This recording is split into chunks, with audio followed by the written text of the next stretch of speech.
time is now 8 o'clock.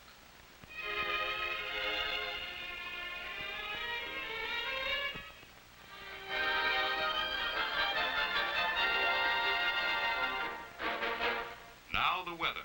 Temperature at 8 o'clock, 68 degrees. Humidity, 82%. The expected high today, around 80. The forecast, showers this morning, clearing later in the day.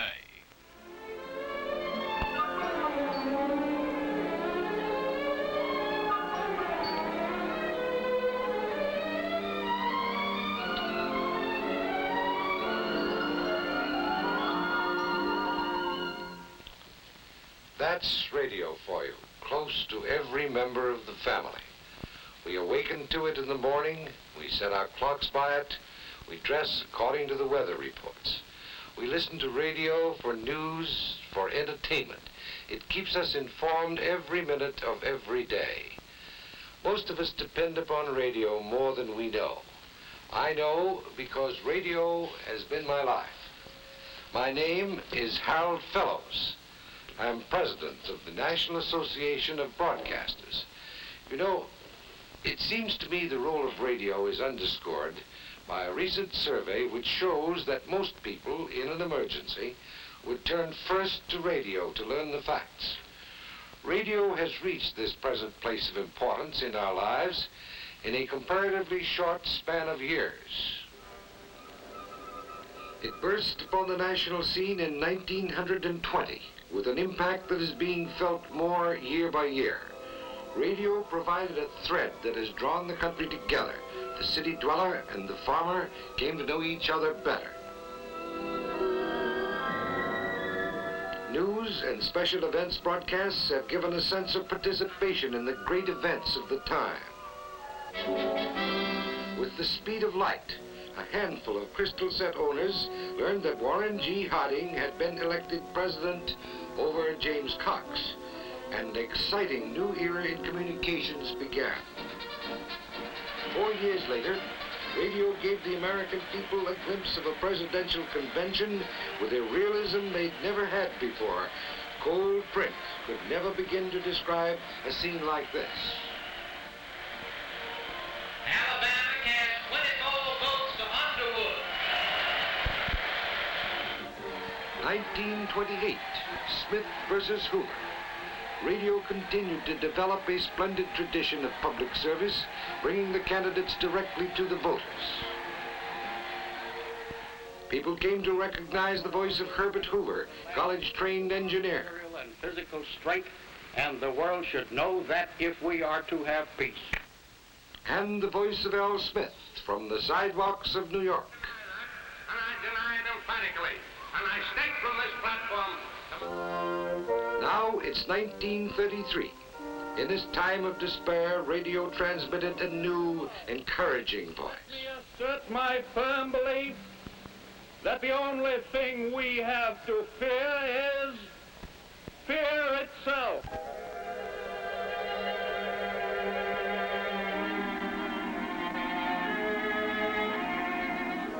Throughout the trying days of the Depression, radio brought the heartening voice of the president to the people. Fear is vanishing, and confidence is growing on every side. Out of radio came the National Fireside Chat. Radio gathered one of the largest audiences in history when Edward VIII abdicated. Without the help and support of the women I love. Radio brought people closer to great and sometimes tragic events. Radio reporter Herb Morrison was describing the graceful arrival of the Zeppelin Hindenburg at Lakehurst, New Jersey, when suddenly... Get it started. It's crashing terrible. Oh, my, get out of the way, please. It's bursting it. 4 years later, radio reporter John Daly made this shocking announcement. We interrupt this program to bring you a special news bulletin. The Japanese have attacked Pearl Harbor, Hawaii by air, President Roosevelt has just announced.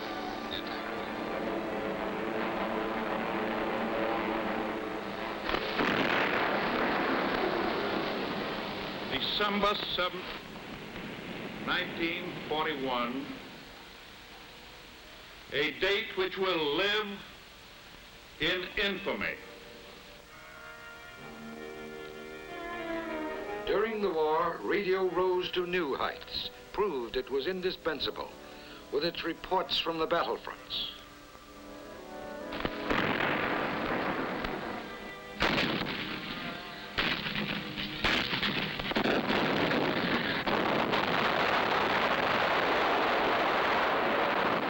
It demonstrated, too, not only how big its scope, but also how big its heart.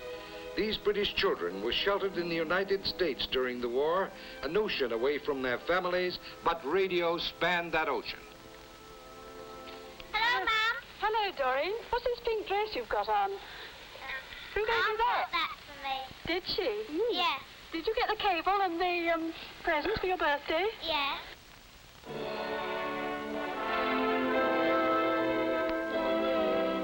After World War II came Cold War. The free countries looked to the United States for leadership, and it became more vital for the American people to be informed of happenings all over the world. Radio responded to the challenge by increasing its news coverage.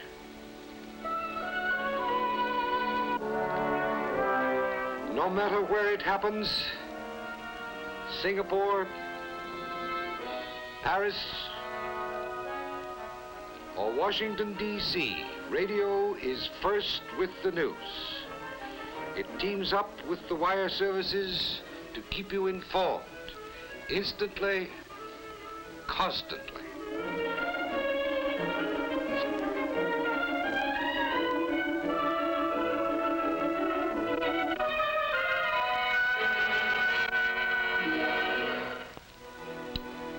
And with the election of Dwight D. Eisenhower, a new dimension was added to radio's record of public service.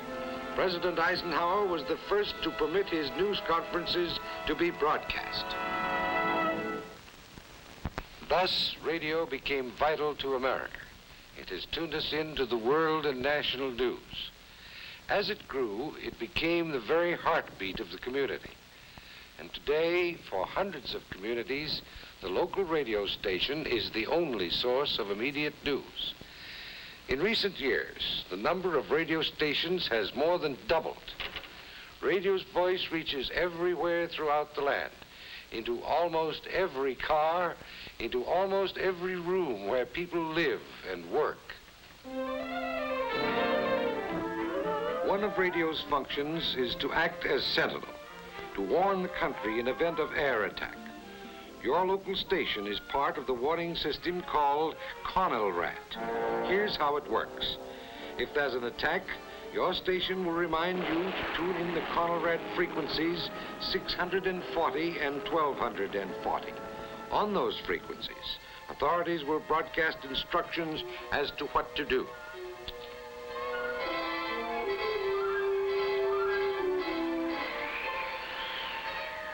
CONELRAD plays a part, too, in weather emergencies. It alerts the people when a storm is approaching, a blizzard, hurricane, or tornado. Warning, a tornado is headed this way. The Weather Bureau has announced a tornado has been sighted 20 miles outside of Lakeville. It may strike this city at about 6:30 p.m. When disaster strikes, your local radio station stands ready to help you. Recently, radio reporters in mobile units risked their lives in Dallas, in Kansas, in Missouri, going out into the raging storm.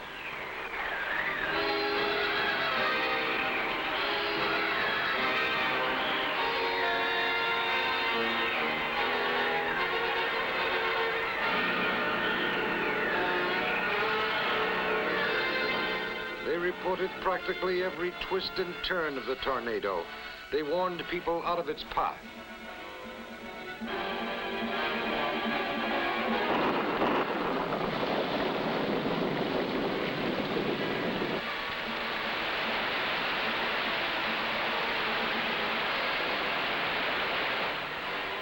During the floods of California, Oregon, and Connecticut, radio stations turned over their facilities for search and rescue work. Radio helped in cleanup and relief operations.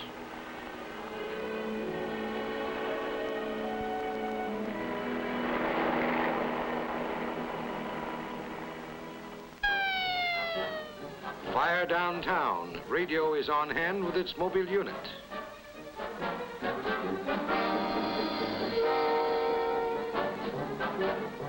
The studio on wheels has enabled radio to be present at practically any news event, from a political speech to a fire like this.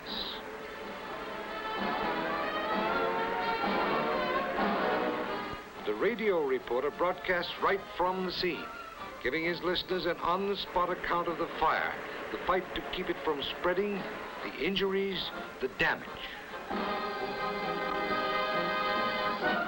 When the fire is under control, a first-hand report from the chief.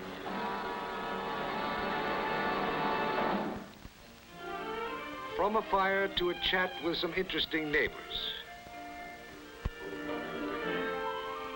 With its speed and flexibility, radio has become an integral part of the community, which means being active in it. Your local radio station, for instance, works with the police to help locate missing persons, to reunite separated families. But radio is more than just a reporter. It's a participant in community life. It often sparks civic improvements, such as slum clearance projects.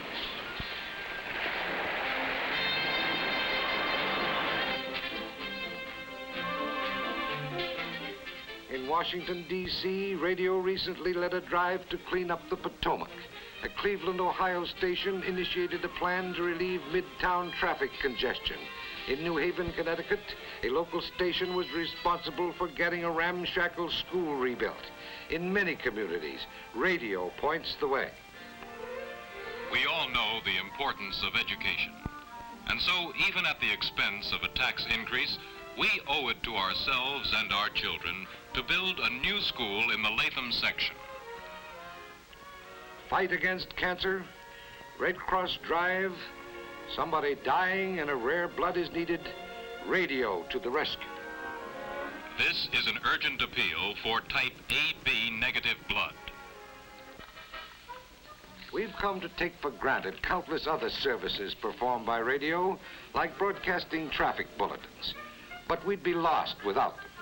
Reporters in helicopters get a bird's eye view of traffic conditions and relay them to the crawling motorist.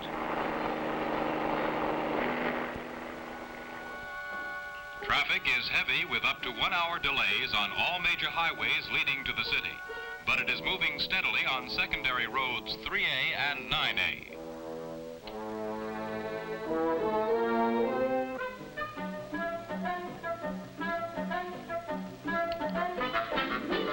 Out of the tangle, into the clear.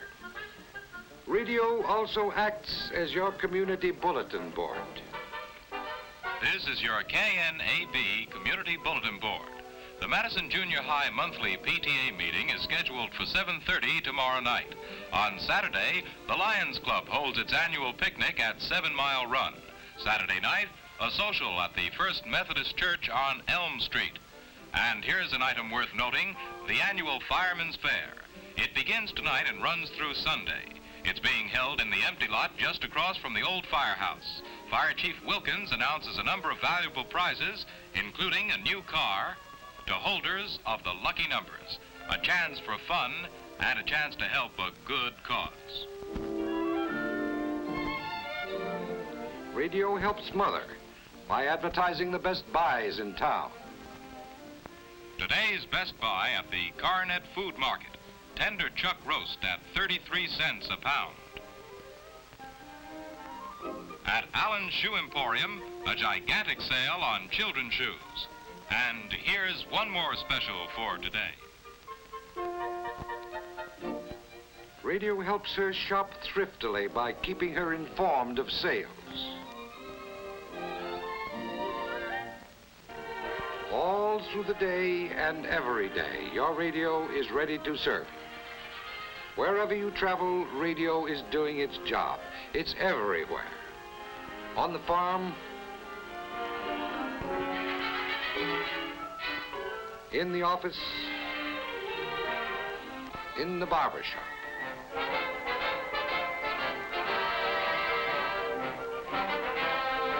Indoors and out, at work or at play, radio is always with us in the busiest and the loneliest parts of America.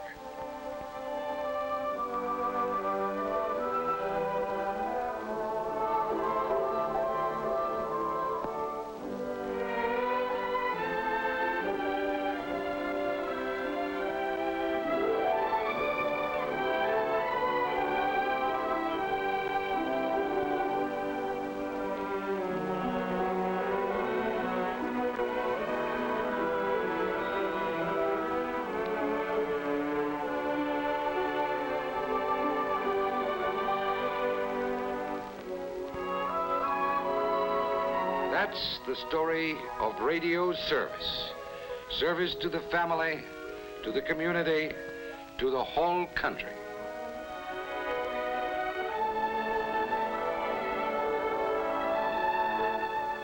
From its very birth, radio has been a public servant. It will continue its dedicated service throughout the years to come.